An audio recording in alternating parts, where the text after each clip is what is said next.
Mga mekaniko, magandang araw sa inyo. Ngayon naman ay ang i-restore natin ay yung kanyang engine, yung engine ng CB110 na ginagawa natin.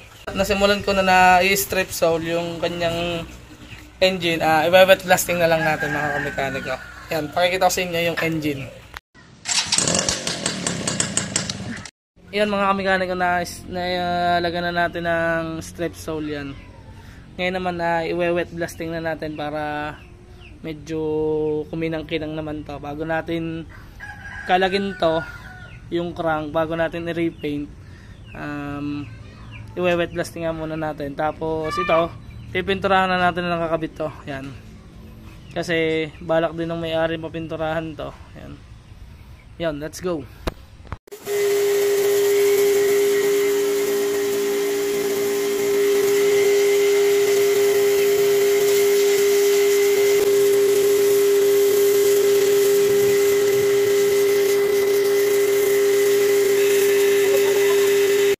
Yan, natapos na natin i-wet blasting. Yan, bubuga na lang natin to ng primer mga kamekaniko. Kasi ang makinang ito ay lahat may kulay, ultimo tong gitna, tsaka head, tsaka black. Yan, kulay itim. May nang stock na kulay, may kulay lahat. Yan, bukas na lang, bubuga na lang natin siya ng primer, tapos black. One day later. Yan, ngayong araw na may bubugahan na natin ng primer to. Medyo natagalan kasi naggawa pa ako ng lagayan kasi may hirapan tayo magbuga. Yan, tulad nyan, no? Naggawa pa ako ng lagayan. Ngayon nabubuga natin siya ng primer. Bubuga na natin ng sagad o lahatan. O maintindihan mamaya kung tatanggalin natin yung crankcase o basta maintindihan mamaya kung matatanggal, kung tatanggalin o hindi. Bubugan lang natin ng primer yung gitna tsaka itong mga crankcase. Ang gamit natin primer dyan ay yung ano lang, yung surfacer primer lang, kasi ano naman yan, heat resistant na din naman yan mga kamekaniko. Yan, kasi yun din yung ginagamit ko sa crankcase. Wala pa naman nabalik sa akin, kaya okay lang yan, hindi siya talaga natutunaw. Ayan, paprimeran lang natin mga kamekaniko. Let's go. Yan mga kamekaniko, ito naman yung ratio ng primer. 3:1 mga kamekaniko.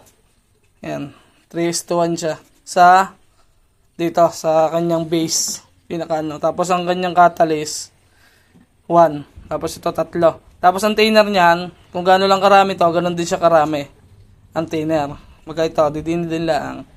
Kaya kung nakikita nyo, yung ating catalyst ay naging pula. Gawa na palagi din sa latang kulay pula. Yan, okay lang naman yan. Ayan, nahalo lang natin, tapos buga na natin dito sa engine na ginagawa natin na CB110. Yan. Yan, nakapaghalo na tayo. Yan. Buga na lang natin siya dito. Yan, buga na lang natin siya dito sa makina. Game, let's go. Time lapse.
Kasi pag tinapkot natin tong mismong gitna, tsaka tong head, matutunaw lang yung pintura niya. Ayan. O matutunaw lang yung top coat.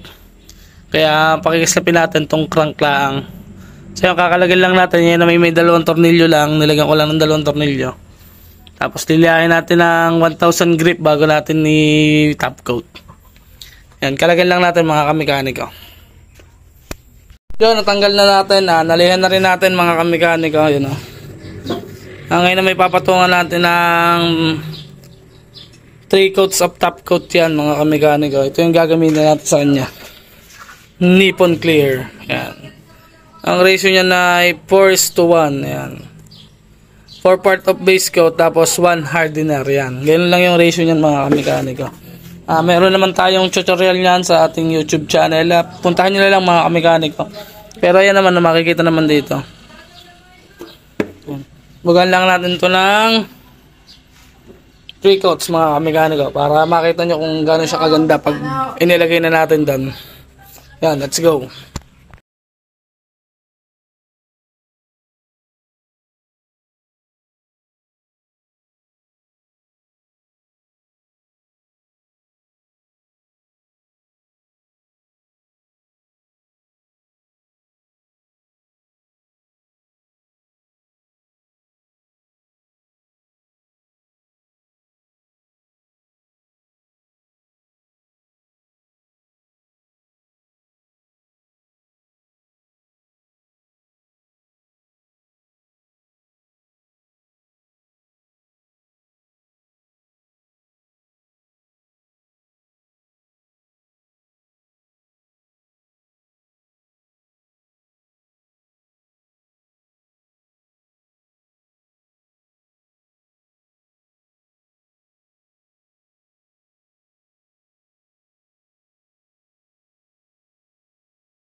So ayun, natapos na natin pinturahan yung crank. Napatayo na rin natin ng almost 2 days yan. Kaya medyo nagalbukan na siya. Ayan. Pero tuyo na yan mga kamekaniko. Ayan, kakabit na lang natin siya dito sa makina. Ayan, para matapos na yung engine na ginagawa natin. At mabuo na natin mga kamekaniko itong CB110 na nire-restore natin ngayong araw yan. Ito yung makina niya. Yun. Pakita ko na lang sa inyo yung outcome pagka naikabit na natin yung glossy na crankcase. Yan, let's go. Yan, naikabit na natin yung dalawang crankcase na glossy. Yan, yung kabila. Yun, napakaganda. Hintayin nyo na lang, bubuhin na natin to. Ikakabit na natin to sa kanyang makina. Sa kanyang chassis, hindi pala sa kanyang makina. Yan. Bubuhin na natin siya. Yan. Abang-abangan nyo na lang mga kamekaniko yung last part ng ating pagbubuo. Yan, na-assemble na natin yan.